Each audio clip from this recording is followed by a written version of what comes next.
آج کی کہانی رف رف کی زبانی. ہماری آج کی کہانی ہے سٹار فش. ایک شخص نے دور سے دیکھا کہ ایک چھوٹا بچہ سمندر کے کنارے جھکتا ہے, کچھ اٹھاتا ہے اور پھر اس کے بعد پھینک دیتا ہے سمندر میں.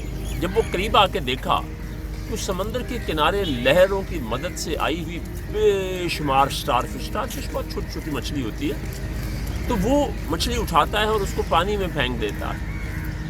اس شخص نے اس بچے سے بڑی ہمدردی کرتے ہوئے کہا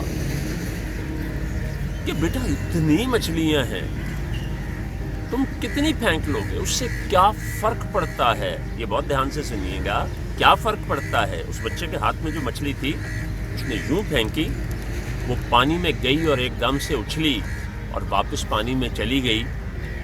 اس بچے نے کہا اس کو بہت فرق پڑا. یہ کہانی ہمیں کیا کہتی ہے؟ ہم لوگ جو زندگی گزارتے ہیں, زندگی میں بہت دفعہ بہت سارے کام صرف اس لیے نہیں کرتے کہ میرے ایک کرنے سے کیا ہوگا, اتنی خرابیاں ہیں میں کتنی درست کر لوں گا, یا اتنی زیادہ ذمہ داریاں ہیں کوئی اگر نہیں کرتا تو میں کیا کروں.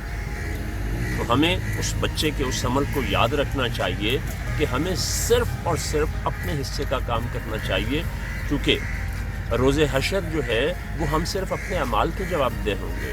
کس نے کیا کیا یا کس نے کیا نہیں کیا وہ ہمارا کنسرن نہیں ہوگا. ہمارا کنسرن صرف یہ ہوگا کہ جو ہمیں کرنا چاہیے تھا کیا ہم نے اپنی بہترین صلاحیتوں کے مطابق اس کو کیا. اگر ہم نے کیا تو ہم نے حق ادا کر دیا, جس طرح اس بچے نے مچھلیاں جتنی اس کے لیے ممکن تھیں وہ ان کو اٹھا کے پانی میں پھینکتا رہا اور ان کو زندگی دیتا رہا. تو آئیے ہم سے بھی جس قدر ممکن ہو سکے دوسروں کو زندگی دیں. بہت شکریہ.